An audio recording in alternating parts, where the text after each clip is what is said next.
Introduction. Welcome to Storytime with Ames. Today we're diving into a magical adventure that will take you to a place filled with wonder and mystery. Imagine a secret zoo hidden deep in the woods, where creatures of myths and legends come to life. Ready? Let's jump into the story of the hidden zoo. The story.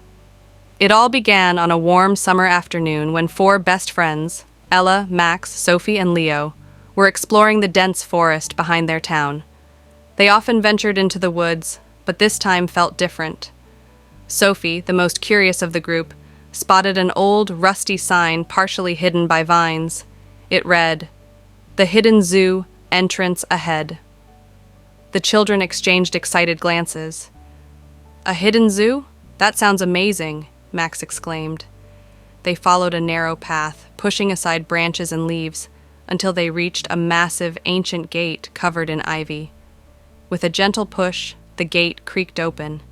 Inside, they were greeted by a sight that took their breath away, a zoo unlike anything they'd ever seen.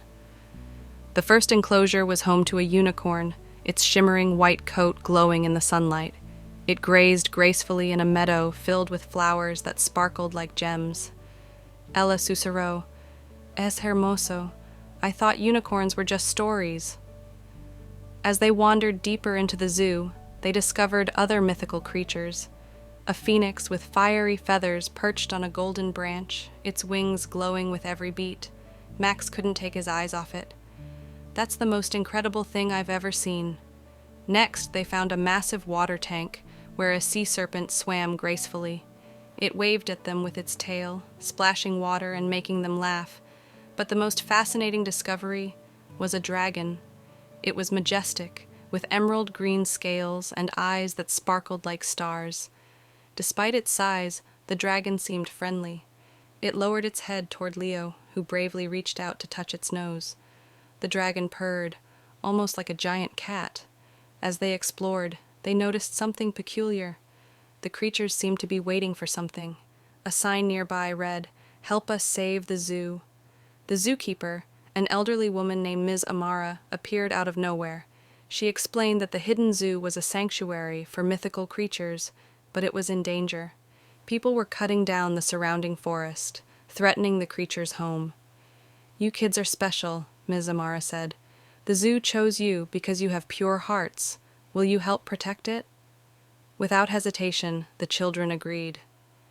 Over the next few days, they worked together, spreading the word about the magical zoo to trusted adults in their town.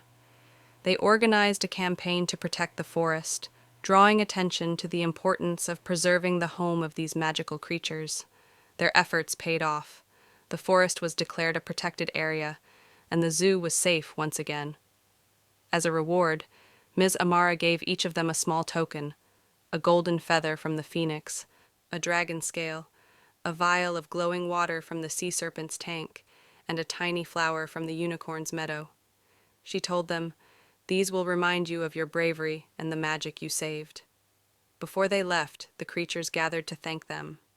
The dragon roared softly, the phoenix spread its glowing wings, and the unicorn bowed gracefully. As the gate closed behind them, Ella said, "This was the best adventure ever." Sophie smiled and added, "And we'll never forget it." Conclusion. And that's the story of the Hidden Zoo. A magical place, brave children, and mythical creatures working together to save their home. What would you do if you discovered a secret like this? Thanks for joining us on this magical journey on Storytime with HMS. Don't forget to like, share, and subscribe for more enchanting tales. See you next time. The children returned home that evening, still buzzing with excitement. They could hardly sleep as their minds were filled with thoughts of the magical creatures and the hidden zoo. The next morning, they met at their favorite treehouse to discuss their next steps. Leo, the planner of the group, spoke first. "We can't let the zoo's secret get out to the wrong people, but we need help to protect it." Sophie suggested, "What if we talk to Mr. Andrews, the nature reserve officer? He loves the forest and always talks about saving wildlife." Ella added, "And we could hold a fundraiser at school to raise awareness. We can say it's to protect the forest without mentioning the zoo." Max grinned. And I can make posters.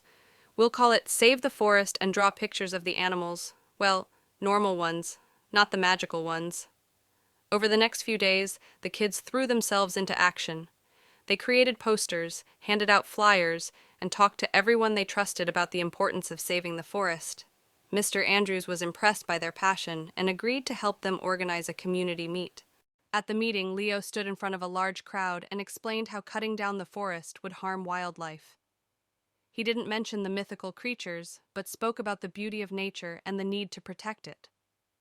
Sophie chimed in, "If we lose the forest, we lose a piece of magic that can never be replaced." The townspeople were moved by their dedication. They signed petitions, pledged to protect the forest, and even donated money to help preserve the area. Meanwhile, Ms. Amara and the mythical creatures watched from the hidden zoo, their hearts filled with hope. The phoenix soared high above the trees, its fiery feathers a beacon of gratitude, while the unicorn left trails of glowing hoofprints around the meadow. 1 week later, the mayor announced that the forest would become a protected area. Trees would no longer be cut down, and the hidden zoo was safe. The children returned to the zoo, greeted by cheers from the mythical creatures.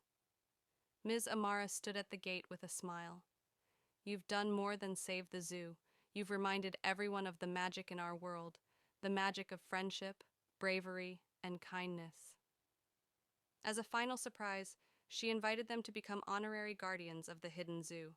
She handed them special badges shaped like a dragon, a phoenix, a unicorn, and a sea serpent. "Whenever you visit, you'll be welcomed as heroes," she said. The children stayed at the zoo until sunset, playing with the creatures and promising to visit often. As they left, the dragon roared a gentle goodbye, and the phoenix flew high, its light guiding them back through the forest. From that day on, the hidden zoo remained a safe haven, protected by its brave young guardians and the town that had come together to preserve its magic. Extended conclusion. And that's the full adventure of the hidden zoo. It's a story of courage, teamwork, and believing in the magic around us. Thanks for listening to this enchanting tale on Storytime with HMS. Remember, every forest, every creature, and every act of kindness can make the world a little more magical. Don't forget to like, share, and subscribe for more amazing adventures. Until next time.